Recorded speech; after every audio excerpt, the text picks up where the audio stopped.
Oh, hello, Kate. Right, good evening, everyone. Sorry about the delay. We were just having a few technical issues with Zoom, as always.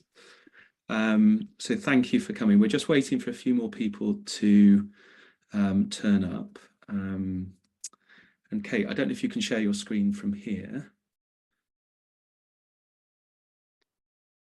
Let's go for that. So How's that? Yeah, that looks perfect. That looks perfect. So I think we'll start. It's 7 UK time here, and we're very grateful for everyone giving up their evening tonight. This talk should be really, really good, something I'm very interested in, and something I actually know very little about. I'm a surgeon by trade, so I tend to ignore anything like this, but this should be fantastic. So we're talking tonight about leptospirosis. Is this really something you need to consider? And I'm delighted to introduce Kate Murphy, who's head of Teleconsuting, Diplomat in Small Animal Internal Medicine, one of our core VET.CT colleagues here in the case consultancy, teleconsultancy side. Kate, do you want to just move the slide on a second? Okay, so part of this webinar series, we're doing a webinar every 2 weeks. And it's really to promote our service and to talk about our service and how good it is. And what we want to get across is that this service is new, it's a new way of working, and it's an extremely collaborative way of working, and we want you to meet our team and get to know our team. It's a really fun way of working, and if you haven't used it, I think, do use it. It's really, really easy. You can create a case really, really simply through our platform, and you can access us through sort of written advice, text, chats in some disciplines, callbacks and appointments. So it's really, really flexible, and it's designed to work around your working day. You can use us for almost anything, and we interact in a continual follow-up way as well, and that's included in the subscription or the charge that you use for the case. So do give that a go. It's really simple. It's really fun. It's a new way of working. We're here to support you. We sort of excel in getting that reliable written specialist advice within 12 to 24 hours or soon in a lot of cases as well. So try us, I think. Try us and join us, and we'll love to have you on board. If you've got a phone, you can scan that QR code there to get a little bit more information. Kate, next slide if you can. So just a bit of housekeeping. Everyone's I think is all on mute. There's a Q&A question box. If you've got any questions, populate those and I'll go through them at the end. This is a recording as well, so everyone will get a recording link after this event, so you can watch it back, you can share it, and it will be on our website as well. Okay, so and then next slide if we can. So yeah, as I said, really delighted to introduce Kate. Kate's an integral part of our team. I think most of you will know Kate, and I think we'll leave it to Kate to do this webinar, and I'll be in the background. Thank you. Thanks, Richard. Okay, so the first thing I really wanted to do is put some context to this. Is leptospirosis something we actually need to worry about? Now, we know that we vaccinate dogs in the UK and across Europe against leptospirosis. So is it a problem? Well, if we look at it in the sort of global picture, this is data from people. So leptospira cases are being reported at a rate that's increasing by about 5% each year across Europe. So that's a reasonably significant increase. And although there was a dip during COVID-19, it is still continuing to rise. And it's in developed countries. And one of the most sort of common reasons that you'll see leptospirosis in people is not from contact with animals, but it's through recreational activities. So open water swimming does come with certain hazards. A systematic review that was done by the World Health Organization in 2015 estimated that there are 1 million cases of leptospirosis in people across the world each year, and up to 60,000 deaths per year. So putting that in context, yes, I think this is something that we should be aware of and we should be concerned about. And you can see that the number of cases in the sort of Asian, Caribbean, Oceania is significantly higher per 100,000 people than it is in Europe. So what about animals? Well, there's an interesting difference here between two countries that we're sort of would maybe expect some similarities. So between Australia and the UK. In Australia, they'd had no cases of leptospirosis in dogs reported since 1976 until they got to 2017. And so they actually didn't even vaccinate against Leptospira because it was just viewed as not an issue. And then since 2017, there have been 77 cases reported up until sort of current-ish times through a couple of different publications. We've got data on this.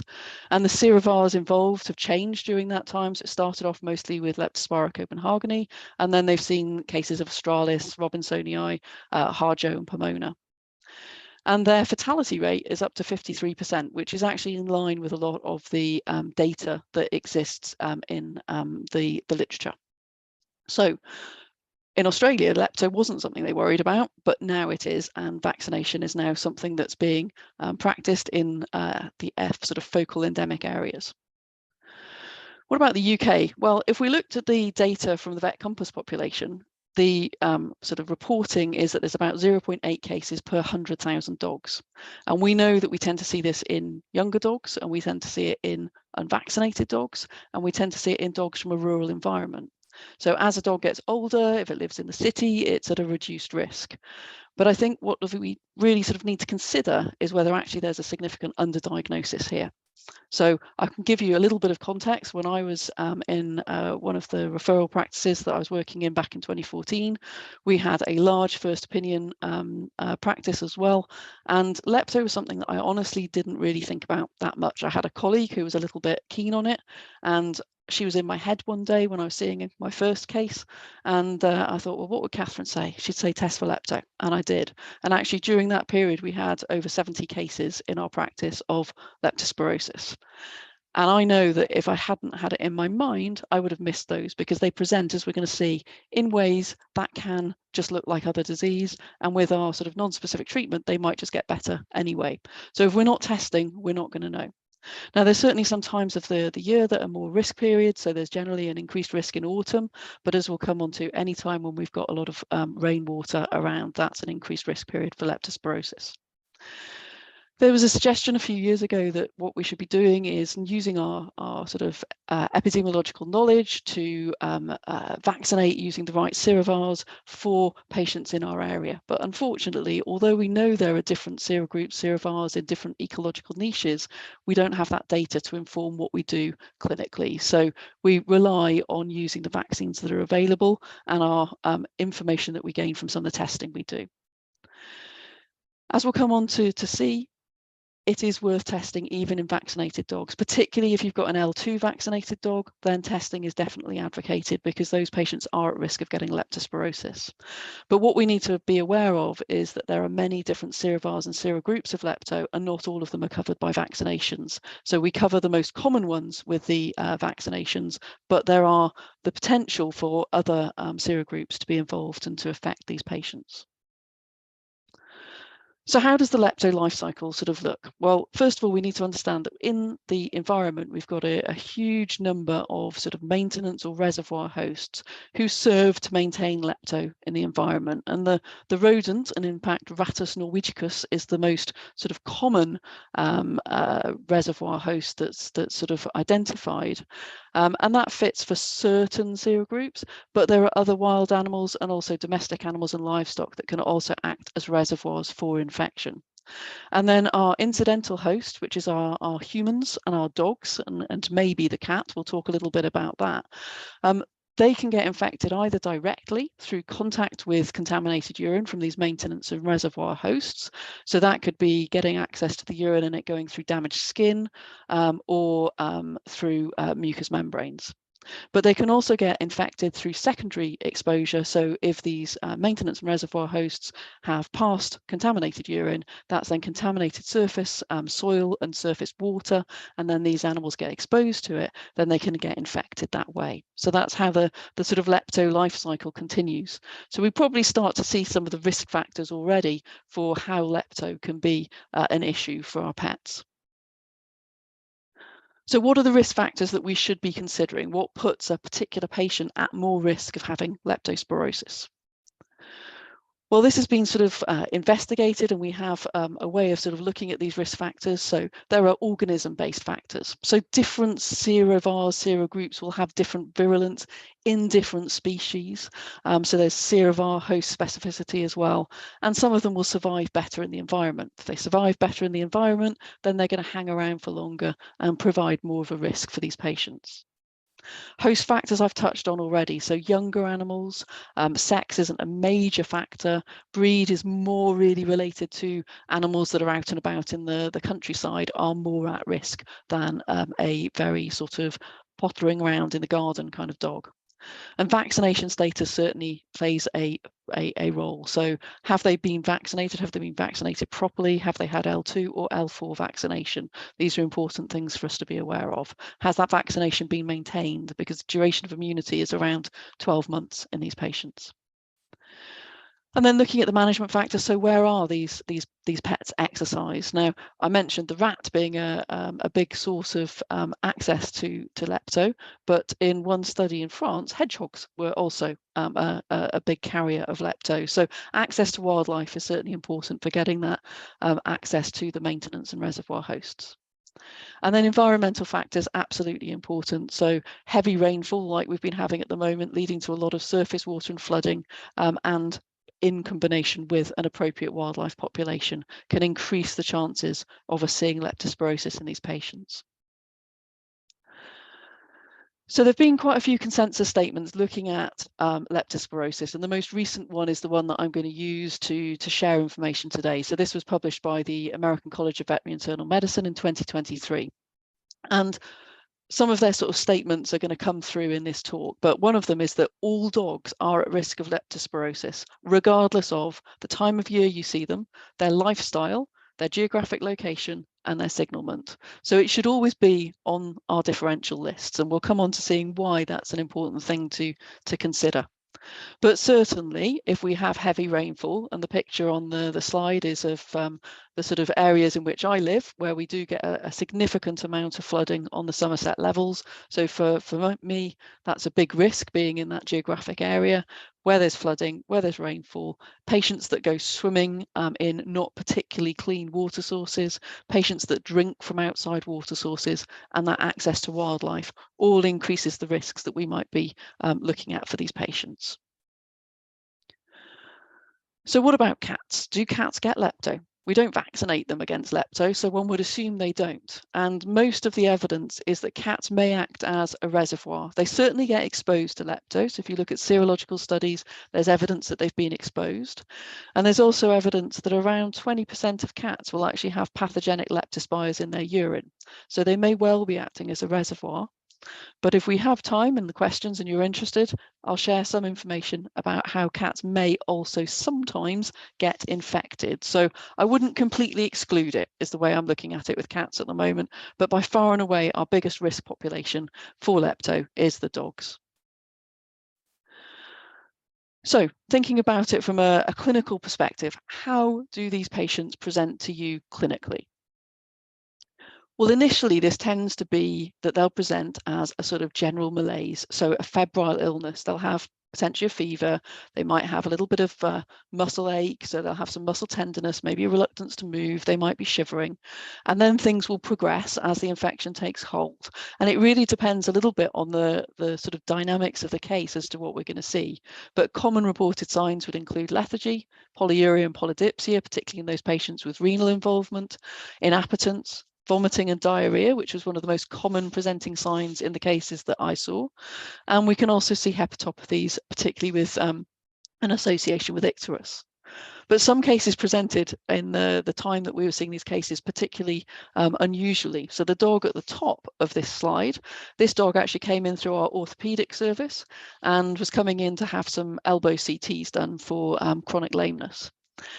The orthopedic surgeon decided to do some preoperative bloods. On the preoperative bloods, there was massive elevation of the liver enzymes. So they hit pause and said, "Hey, Kate, would you like to take a look at this dog's abdomen with ultrasound?"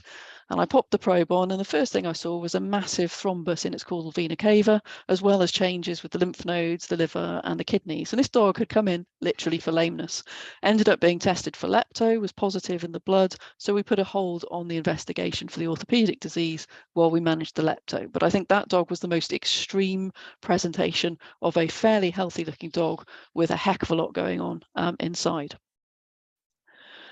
Now, in terms of the target organs for leptospirosis, we're sort of trained to think about two main organs that are of concern, and that's the kidney and the liver. So presenting with hepatic disease, presenting with acute kidney injury are by far and away the most common, but there are many, many other organs that can be affected.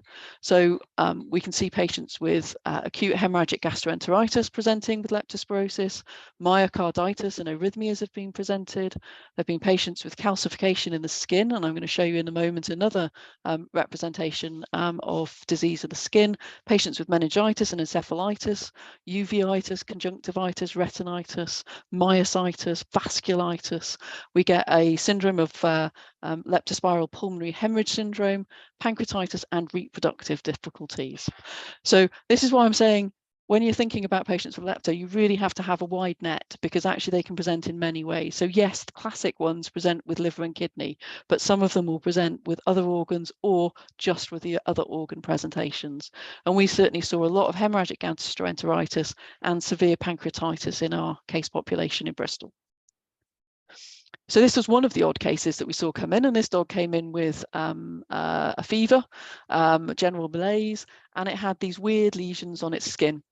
It's popping up with these sort of vesicles, and they were coming up in clusters around the face, so it was affecting ears, eyes, and nose and muzzle, and they would then crust over fairly quickly. Now, we took some biopsies of this and also did some cytology of the lesions, and the main finding initially was that these had eosinophils in them. So if you looked at these with a dermatologist, they would probably talk to you about a disease called Wells syndrome, so WELLS, or canine acute eosinophilic dermatitis with edema. And actually, histologically, that's what this dog had. But this dog also had lepto based on a positive PCR in blood, and based on fluorescent in situ hybridizational fish staining of this skin. So this was a really weird one. And for me, I like play on words. So we had Wells syndrome, and lepto can sometimes be called Weil's disease, or WEILS, so very closely associated. But this is probably one of the odd cases as well that we saw. So what I've probably alluded to now is every patient you see, you need to think about lepto because it can affect every organ system. And you need to think about it even in vaccinated animals. But the important thing is, how do we actually move on and diagnose these patients? So when we're looking at diagnostics, we're obviously going to have some of our routine testing that's going to get done, and some of this is going to help to key us into thinking about lepto as a possible diagnosis. So if we look at the routine hematology and biochemistry findings that we have on patients with leptospirosis, it's not particularly surprising. We get an inflammatory leukogram in quite a significant proportion of patients, so a neutrophilia possibly associated with a left shift.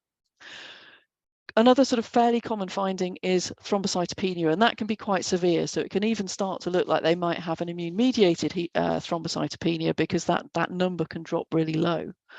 It's probably, in the majority of them, a consumptive process rather than immune-mediated, but some of them do get an immune mechanism. We can also, in a fairly wide-ranging proportion of patients, get a non-regenerative anemia. And then there are coagulation changes reported in up to 83% of patients, and this may be part of the leptospiral pulmonary hemorrhage syndrome.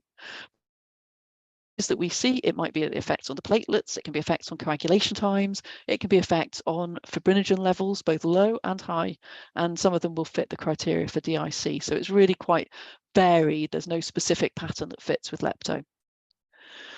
On the biochemical side, we have the classical things we're expecting in a disease that affects the liver and kidneys. So elevation of urea and creatinine, elevation of liver enzymes, and both ALT and ALP are affected reasonably sort of similar proportions in these patients. We can also see elevation of AST, which may be from the liver, but it can also be, if you look to the bottom of that list, associated with elevations of CK, so this myositis that can be seen in patients with lepto. Bilirubin elevation, certainly an important one in patients with a hepatopathy, and usually running alongside those increases in the liver enzymes. And as we'll come to at the end, this can be a negative prognostic indicator, the elevation of bilirubin. And then it's not uncommon for us to have changes in phosphate with increased phosphate, so a hyperphosphatemia. And then alongside the myositis and myocarditis, we can see increases in troponin 1 as well. So that can be an important complicating factor that some of these patients will develop arrhythmias from their myocarditis. And pancreatitis can be seen in maybe up to 30% of these patients, which you could pick up with either an elevated DGGR lipase or an abnormal PLI. And then in somewhere between 20 up to nearly 90% of patients, albumin can be decreased. Electrolyte changes can be quite varied, and it really depends on the gastrointestinal and renal losses. So we might see hyperkalemia or we might see hypokalemia. Everything is possible in this disease. With urinalysis, some of the sort of key things here, if we've got a patient with lepto that's affecting the kidneys, so that we typically will have that acute kidney injury, then we're expecting to see a submaximally concentrated urine, and often the urine specific gravity will be below 10-12, so in the isosonuric range. Another key feature that you can see with lepto is glucosuria, but with normal blood. So normal blood glucose, so it's a normoglycemic glucosuric AKI, and that's something that can be particularly a feature of lepto and some other conditions. So none of it is absolutely spot on that this is lepto. And then other things, we might see some blood in the urine, we might see an inflammatory sediment, we might see some proteinuria and some casts reflecting the sort of tubular damage. And obviously, if these patients are jaundiced, we'd expect to see increased bilirubin in the urine as well. But as you'll appreciate, none of these are specific to lepto. They're just patterns that we're looking at. In terms of diagnostic imaging, I've already alluded to the leptospiral pulmonary hemorrhage syndrome, and this has been reported in up to sort of 70% of cases with lepto in some studies. And typically what you'll see is you'll get a mild chordodorsal interstitial infiltrate to begin with, then it starts to become a little bit more reticular and can even go to nodular lesions. And we can also get areas of alveolar infiltrate, which might be very focal or sometimes generalizes out. And this can be a significant impact on prognosis for these dogs. So the patients with leptospiral pulmonary hemorrhage syndrome have a higher chance of dying. Quite often there'll be radiographic signs there before they actually have clinical signs. And the radiograph I presented here was that patient where I was thinking, what would Catherine think was wrong? And when I took the radiograph and saw this sort of generalized interstitial pattern in this young patient that had a sketchy vaccination history and had some other signs that fitted with lepto, it seemed appropriate to test. In terms of ultrasound, the changes we're going to see are going to depend on the organs affected, really. So with the kidneys, we'll often see hyperechoic cortices, plus or minus the medulla. We might see that the kidneys are a little bit enlarged, and we might have some pelvic dilation. And then the other changes that we're going to see, again, are going to depend what organs are affected. So we might see hepatomegaly. We might see changes in other organs like the lymph nodes and the intestines. And sometimes we might see some free abdominal fluid. But none of these are definitive for lepto. They're just sort of ticks in boxes as we go along. So looking at the ACVIM consensus, they have suggested that if you see a patient with acute kidney injury, so acute azotemia, acute hepatopathy, particularly if it's cholestatic, or patients with pulmonary hemorrhage, or all of these, you should really consider lepto as a differential. If I actually added in the things that the European consensus, which was done a few years earlier, suggested, it literally covers every organ system that you can think of. So it was basically, if you see an unwell patient, consider lepto. So this is a little bit more focused, but when we know the organ systems involved, we do need to have that sort of broader awareness of the risks for lepto. So the sort of criteria that they've now moved on with is, how do we actually make a diagnosis? Well, we need to have a patient meeting the clinical criteria, which I'm just going to recover in a moment. And to term it probable lepto, we're looking at it having one or more of a supportive laboratory criteria, which I'll talk about in a second. For a confirmed case, we need them to meet the clinical criteria and have more or one or more of the confirmatory laboratory criteria. So let's just look at what the clinical criteria are. Essentially, a patient who's had an illness within the last 2 weeks that might include fever, lethargy, PUPD, anorexia, or some other combination of those signs. So that would fit quite a lot of the patients you see presenting as acute to your clinic. And then we may or may have those other signs that might be supportive of lepto, such as the gastrointestinal signs, such as the respiratory signs, or the ocular signs, or acute kidney injury, or a hepatopathy, or some sort of bleeding tendency. So that sort of clinical picture, we should have lepto as possible. That's our sort of clinical criteria. So they need to meet that. They also need to have 2 or more of these clinicopathological abnormalities. And you will see from this slide, there's a lot of familiarity with what I've just said. So from the hematology, looking at that neutrophilic leukocytosis or a thrombocytopenia. From the urinalysis, having glucosuria with a normoglycemia and having an active urine sediment. the radiographic features that would fit with pulmonary hemorrhage, or changes on ultrasound that support renal damage or pancreatitis, or changes on ECG that support us having some form of myocardial damage, and that can be supported by the troponin. And then obviously on the biochemistry, changes that support acute kidney injury, cholestatic hepatopathy, pancreatitis, or myositis. So that's just a repeat really of what I've already told you from the papers. They've pulled this together and said, okay, these are the sort of features. So we need a clinical picture that fits, and we need at least 2 of these lab-based or imaging-based abnormalities to make us think lepto's possible and we should move on. So maybe if you cast your mind back, you'll think about the cases you've seen in recent times in the clinic, and actually that starts to open that question of, are we not testing sufficiently for lepto? And I know that finances can be tight and that can make it difficult to do some of this testing, but just that awareness that it is out there. So when we look at the laboratory criteria, we have the supportive. So if we have 1 or more of the supportive, we can say it's probable. And if we have 1 or more of the confirmatory tests, we can say we've got a confirmed case. So I'm going to talk a little bit more about these tests, but basically with the supportive, we'd be looking at a positive serological test, but we haven't shown that it's got a rising titer. When we look at the confirmatory, we're looking at that rising titer. We can also use some patient side tests. So if we get a positive patient side test for IgM, that would be supportive, but we'd really like to confirm that with the proper serology, the MAT testing. If we find leptospires in the urine using PCR or a NAT, a nucleic acid amplification technique is the term that they're using in the American literature, then that is supportive. The reason it's not definitive finding lepto in the urine is that patients can be asymptomatic carriers and shedders of lepto. So finding it just in the urine with no compatible clinical signs wouldn't be sufficient to make a diagnosis of lepto. We need the compatible clinical signs, and we need some of the ClinPath changes as well. Now, the visualization using dark field microscopy, none of us have those in our practices, and it really needs to be done fresh. So it's not a practical technique to do. So we rely on serology and PCR, essentially. The confirmatory test would either be showing that we have a very high titer and an increasing titer, that we can show that we've got lepto in the blood, or we can try and culture it. But again, that's not commercially sensible or practical. So it's basically PCR and serology that we use.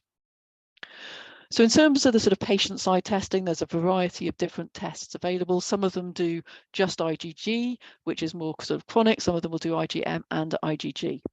But essentially, for serology to work and to give us a diagnosis, we need there to have been sufficient time from the patient getting infected to have generated an antibody response for us to pick that up with our test and for it to be positive. So if you test very early, you might get a false negative.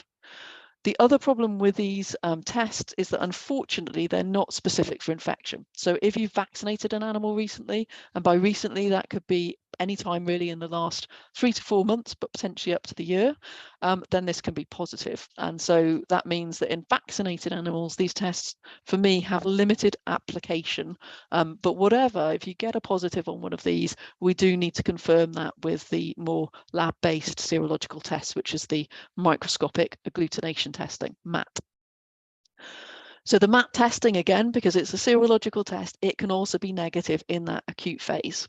It can also be negative depending on what testing panel you've got. So if you look at different labs have different serovars in their panel. Some have maybe just a very mini panel that you can do as a screen, and others have a really extensive panel. So the more extensive the panel is, the more likely we are to try and pick up those infecting serovars, whereas we have a limited panel, we might not be getting the whole picture. Microscopic agglutination tests, or MAT, don't get away from the problem with vaccination because they will detect vaccinal antibody as well. So unfortunately, they're not that useful in vaccinated animals. But if they've been vaccinated more than 4 months ago, it starts to be a little bit more reliable. So because with serology, one of the sort of things we're looking at is, well, is there a rising titer in response to this infection? Doing paired samples somewhere between 7 to 14 days apart and looking to see if we get a 4 times increase in the antibody level can be a useful way of trying to diagnose lepto. Some people will go that if you have a titer that's more than 1 in 800 initially in an animal that hasn't been vaccinated recently, then that looks reasonably suspicious of lepto. The problem with both the MAT testing and the PCR testing is none of them are immediate, so you have to wait for those results to come back. I tend to rely more on the PCR, and I use the MAT for trying to help me understand which type of lepto is causing the problem, but I rely more on the PCR for actually giving me that diagnosis in the early stages. So the PCR, or the nucleic acid amplification tests, basically target genes that are only found on pathogenic leptospires. Because the more you understand about leptospires, the more you know there are some that are definitely pathogenic, there are some that are variably, and there are some that are saprophytic. So these PCRs should only be picking up the pathogenic leptospires. But obviously different labs have different primers that they're using, they might have different technologies, so there could be a bit of variation between labs on this. In the previous iteration of the consensus statement, PCR was kind of new on the block in a way for this diagnosis, so it was less recommended, whereas now it is a sort of accepted diagnostic technique for lepto, but we still don't have a really good handle on what the sensitivity and specificity of it is. What we do know is there's no cross-reaction with vaccination, so if you have a vaccinated patient and you want to test them for lepto, you won't get false positives with a PCR. What we also know is that the organisms will be in the blood for about the first 10 days after infection. So if we're testing them up to about 10 days, blood is more likely to be positive than urine. Once they go past 10 days post-infection, then they start to excrete the lepto in the urine, and we'll tend to find that the urine becomes positive. Now, our problem clinically is these patients don't come in with a little flag saying, hey, I met lepto 4 days ago, so you should test my blood. So what most of the labs have done is given a package where you can submit both blood in EDTA, typically, or sometimes some of them will accept heparin, and urine in a plain tube. Submit them both, not mixed, but both in the lab submission, and they will run the PCR on both samples so that we can look and see whether they're positive in blood and urine, or just positive in one or negative in both, and that gives us useful information. There are a few other tests that can be done. So for example, PCR can be done on tissue, preferably non-formalin fixed tissue. So that's something that the lab might be able to do as a PCR on a solid piece of tissue looking for lepto. They can also do other techniques. So the picture on the right is a fluorescent in situ hybridization or FISH, and the little red clumps are showing us clusters of lepto in the tissue. So you're usually using this alongside the histology to try and say, okay, this is what I've got on the histo. I've got this inflammatory picture, it's got loads of neutrophils, and then when I overlay it with a FISH, there's a load of bacteria in that area and they're stained for this. And there's also some immunofluorescent antibody techniques as well. So there are additional techniques, but in general practice, most of the time we're going to rely on using the PCR tests and the serology to try and confirm the diagnosis. And if funds allow, I would do both. If funds are more limited, I would probably prioritize doing PCR on both blood and urine than doing the serology, based on my experience with the cases I've seen. Okay, so how do we treat lepto? Well, actually, this is the easy bit. The diagnosis is the challenging bit, but the treatment is fairly straightforward. It's an antibiotic treatment that we're looking at, and the most important antibiotic we want to make sure that all cases receive is doxycycline. The reason we want them to get doxycycline is we're using it to try and reduce renal carriage and reduce environmental contamination and ongoing shedding from this particular patient. So we want them all to have a 2-week course of doxycycline, and I usually go at 5 milligrams per kilogram twice daily. Problem is, some of them, when they first present, aren't really well enough to take oral doxycycline, so we're going to use intravenous penicillin in those patients until they're well enough to tolerate oral medication. And then we want them to have that full 2-week course of doxycycline to try and reduce their renal carriage. If you've got patients that are in AKI grade 4 based on the IRIS scheme, then it's recommended, rather than, for example, giving the amoxicillin clavulanic acid every 6 to 8 hours, that we would double the administration interval because of their decreased metabolism of that drug. It's also still recommended that we treat any in-contact dogs with doxycycline. There's no recommendations for in-contact cats or people. Very, very occasionally, we had patients in the cases I was treating which didn't really clear the infection. And so with those, we actually used repeat doxycycline.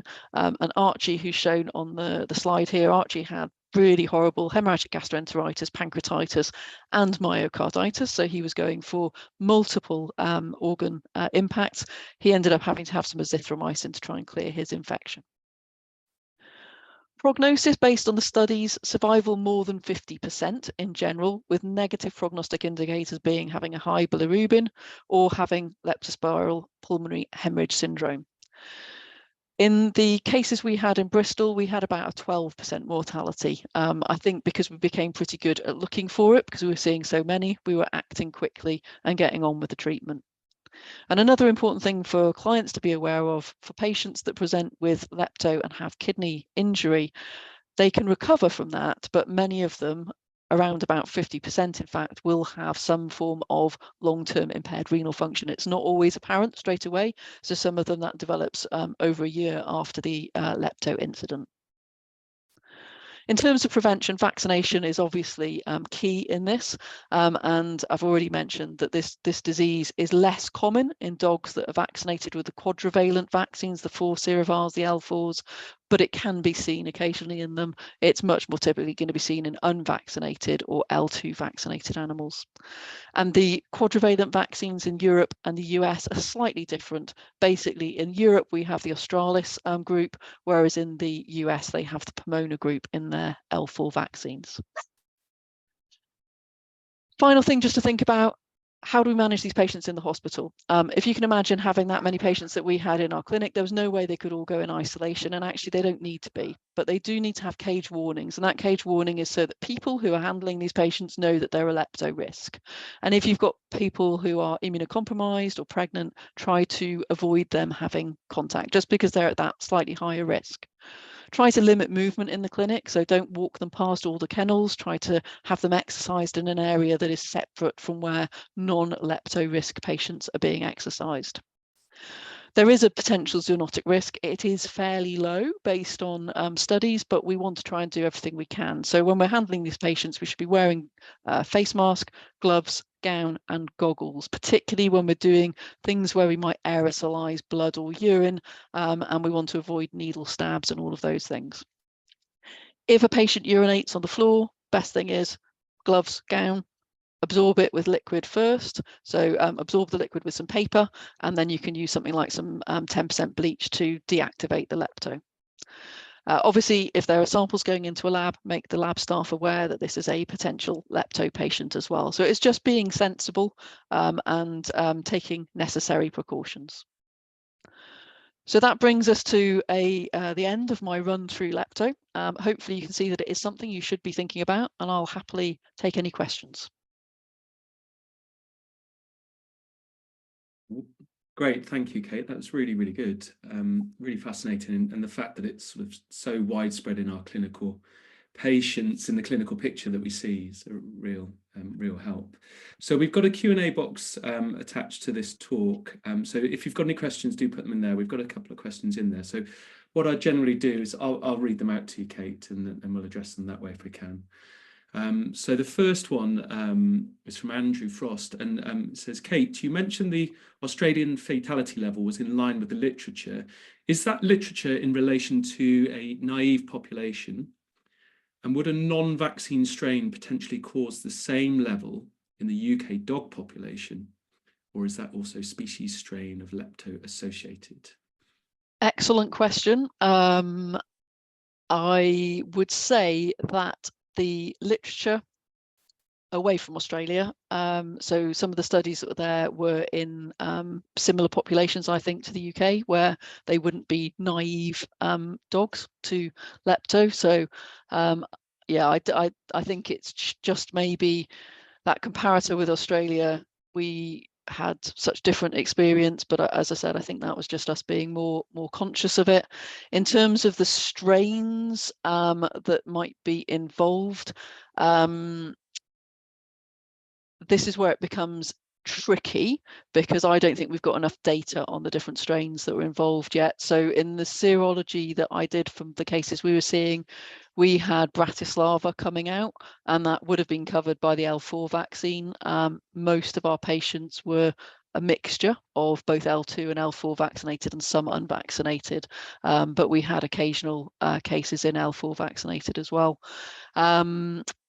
So yeah, I think, and there is some work going on to this. It'd be really interesting to try and understand the different ways that these cases present based on which infecting strain is involved, but I don't think we've got enough data on that yet. Very great. Second question from Valentina. You said that lepto can be found in patients that responded to symptomatic treatment. How does lepto affect these patients in the future if we do not think of testing them?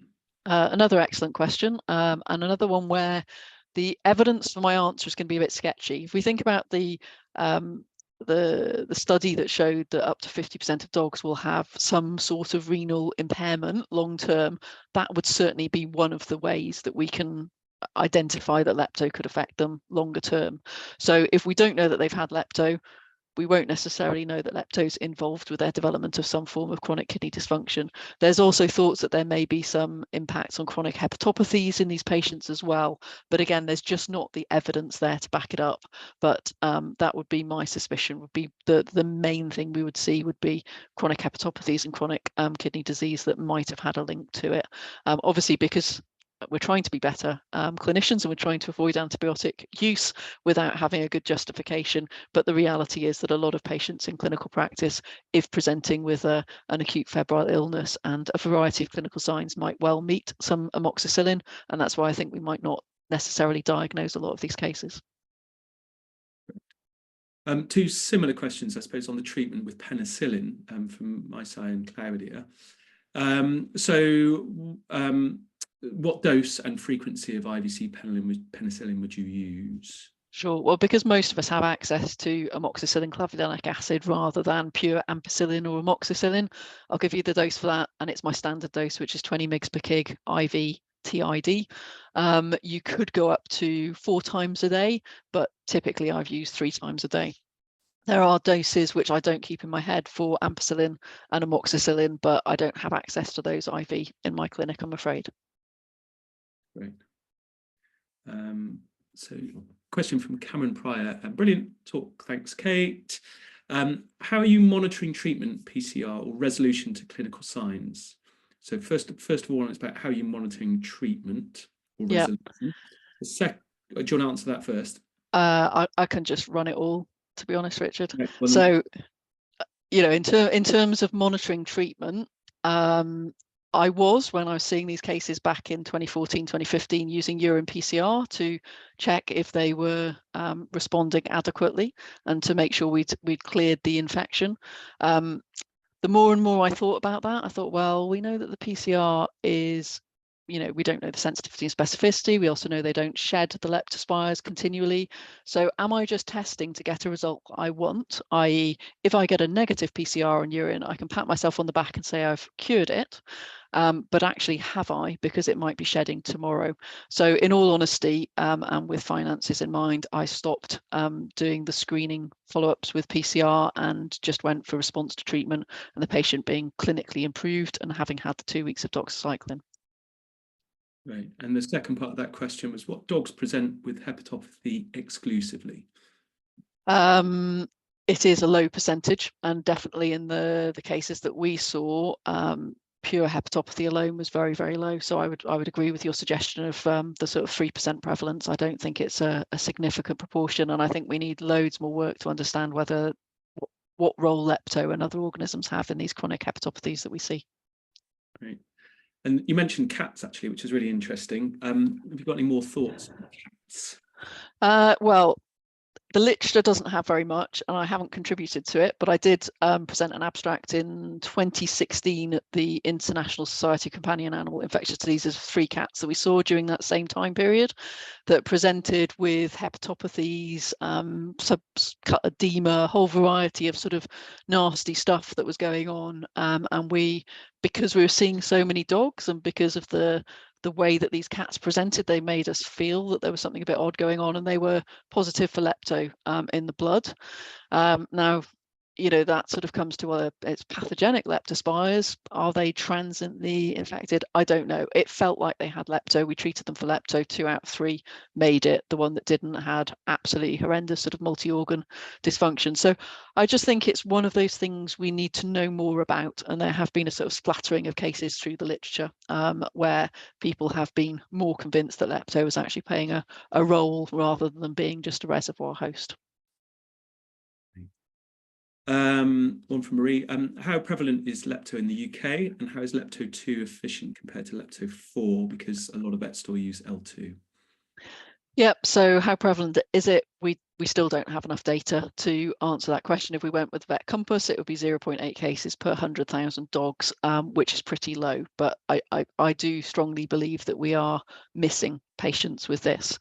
In terms of L2, it served us very, very well for many, many years. But I think in certain foci in the UK where we are seeing more of the different serovars, things like the Bratislava, then L2 is not going to provide the coverage that we want.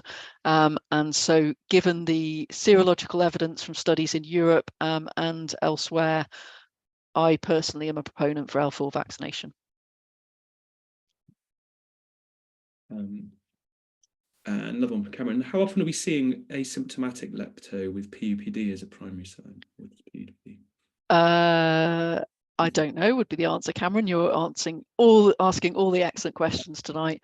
And why do I not know? Because many patients with PUPD aren't going to get lepto tested. So it's one of the tests that I talk about people doing when we're talking about PUPD cases, when we've reeled through the sort of routine things that we'll do in those patients.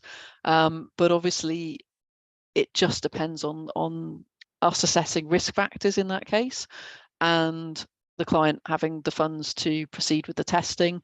And if we're thinking about a patient that may be more of a chronic case, is the blood going to pick it up? Possibly, probably not. So therefore, we'd be looking at urine PCR, and we've got that intermittent shedding. So if we get a negative, is it truly negative? If we use the serology but they're vaccinated, how do we interpret that? Are we going to do the rising titers? And so I think a lot of the time we just don't have the full data set that we need to make that assessment. Yeah. So this is treading carefully here, Kate, but L2 versus L4. So, you know, some practices still use L2, which is, so it's not a right or wrong. What is it? A clinical choice, clinical decision? It is clinical choice. Yeah. If you follow the WSAVA guidelines, which were then adapted, I think, by BSAVA, it suggests that you need to have that knowledge of what's relevant in your clinical area. And I would just love for somebody to be able to give us that data so that we in our practices can use that data to inform our choices. But for me, that data isn't available at the moment. And because of where I live in the country, where I think lepto is a significant risk, most of the practices I've worked at in that area would go L4 at the moment. But if you're in areas of the country, so if you go further north, then the risks tend to be lower. Then it may be that L2 is perfectly appropriate in that sort of demographic. But if you're getting cases, at the moment, the PCR won't give us the speciation. So you need the serology. But if we can try and gather that data, then obviously you can start to make informed decisions about what's appropriate in your geographical region. Yeah. What about, there's a question about antibody tests in clinic. Do you think it's sensible to stock the patient-side antibiotic tests in clinic, or are we better, in inverted commas, and send them away to an external lab? Yep. Thank you for that one, Rachel, who's, I think, probably still in my geographic area as well. So I've tended not to use those. I've tended just to send samples away to the lab, because if I've got a strong enough clinical suspicion, I'm going to start treating, and I'm going to be pending those more definitive confirmatory tests. So I've never really found that I need the supportive tests there in the practice side, because it's not going to change what I'm doing in the short term. This is a good one. For dogs where you have a fair suspicion of lepto, but the owner refuses PCR or serology for whatever reason, testing due to costs, would you consider a treatment trial? Absolutely. I mean, it's lovely to have a full diagnosis whenever we can, but if we've got a high suspicion, or if we just ignore lepto for a moment and we think about the patient that you might want to be treating, if we exclude hemorrhagic gastroenteritis, because we know that there's good studies now that say that actually antibiotics really don't make a huge difference. But if we've got a patient with febrile acute kidney injury and it's got an active sediment, then a trial of antibiotics is never going to be wrong. Or if they've got an acute hepatic disease and they're jaundiced and we haven't got any obvious pre-hepatic or post-hepatic causes, then it's reasonable to treat with antibiotics, assuming that there's some form of infection there. It would be fantastic to confirm the diagnosis and have justification in all of these cases, but we've got to be practical. So it would be sad to see a patient not get treatment because we're trying to tick all the boxes, but from a sort of managing disease, knowing the awareness, it would be lovely to know. But yeah, they're not possible in all the cases. Yeah. Have you got, so anonymous one, but have you got any more details about the fish test? Yeah, so we use fish in a variety of different diseases, quite a lot in some of our gastrointestinal cases and things like that. As far as I know, in the UK, the lab that I was using was through Langford Vets. So at the University of Bristol, I'm not aware of other labs currently in the UK offering it, but I have not checked that out specifically to date. But yeah, there's lots of sort of applications for using fluorescent in situ hybridization to try and show us the populations that we've got in the tissue. Just to recap about L4, L2, so can vaccinated dogs with L4 still develop the disease?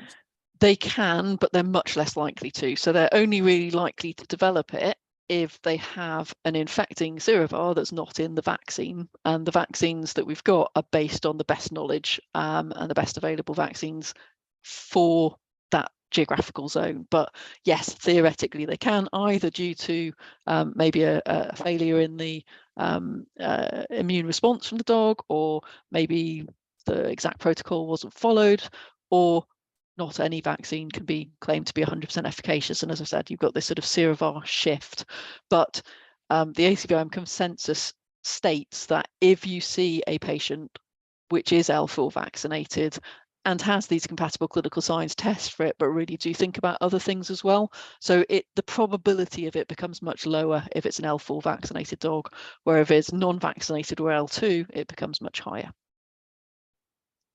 Great. Another question on treatment from here from Andrew. But would you give potentiated amoxicillin IV just initially as a loading dose, or continue while hospitalised until it could take oral?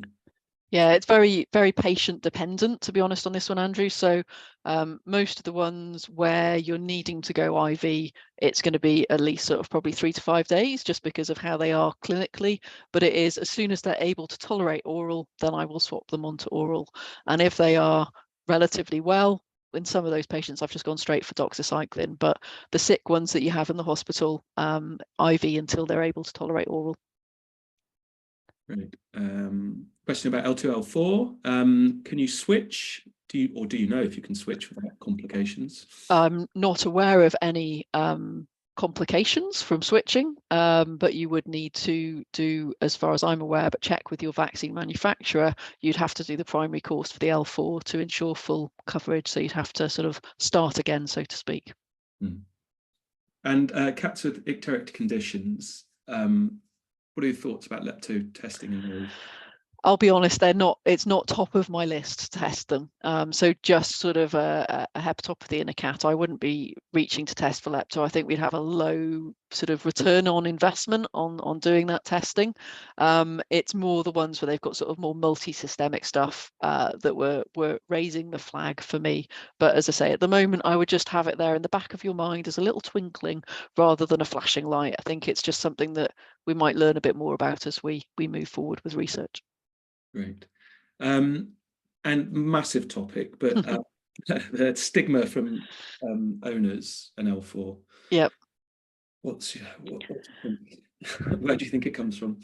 I did note down the actual percentage, but I've now hidden my notes somehow on the slides. But essentially, there was this massive L4 kills your dog sort of brigade, and that continues with the L4 vaccine and other drugs. When the adverse events was looked at, the incidence was slightly higher with L4 versus L2, but the actual incidence still classifies as rare for both L2 and L4 vaccine reactions, and it wasn't felt to be a significant thing when the data was reviewed. So yeah, I think we have to be led by the data. Yeah. And the question about Liverpool, do you know anything about would you advise L4 in Liverpool? I don't suppose you know any prevalence. I'm not familiar enough with the incidents in Liverpool, but I'm sure if you talk to people at Liverpool Vet School or some of the referral practices around there, they can give you some ideas about what sort of frequency they see. But certainly the further you go north, you tend to see less based on the data we have so far. Right. And it looks like the last question on here at the moment. In-house PCR tests, any experience? I do not have any personal experience with in-house PCR tests for lepto, and I guess I have a degree of caution about a test which has to be done extremely carefully in terms of the potential for contamination and things like that. So having worked at the university where they were doing PCRs, I guess I still put my trust in a lab that specializes in doing that sort of testing. And so I haven't looked into in-house lepto PCR tests, but I would be wanting to see data that's been validated by people other than the company to show that those tests actually work. So yeah, I would be asking questions is the way I would approach that one. That's great. Great. I think that's all the questions. The first question asked by Claire at the start was, is this being recorded? And the answer to that is yes. And everybody will get a link as well. So you can recap on all of this brilliant information. Kate, I think there's one more slide, maybe. Don't know. Bear with me. Possibly. There we go. Great. Okay. Well, it's just for me to say thank you so much, Kate. I mean, that was absolutely thorough, really fascinating, delivered amazingly as always. So thank you from all of us here. It's really good. And for everyone else out there, we're doing these talks every 2 weeks. The next talk is in 2 weeks' time, same time, 7 p.m, with Copper Aitken Palmer, who's one of our exotic specialists, massive wealth of knowledge in all sorts of different areas. So we would love you to join us for that, and you will get some updates from there. And then with regards to the rest of the service, I think just use us if you can. Contact us, use us for any questions, and start to sort of get involved in this new way of working. And we'd love to be part of your journey through the clinic, hopefully making your life a little bit better, a little bit more fun and inclusive when we're managing cases and answering questions. So thank you for joining us tonight. And we look forward to working with you soon. Thank you, Kate. Thanks.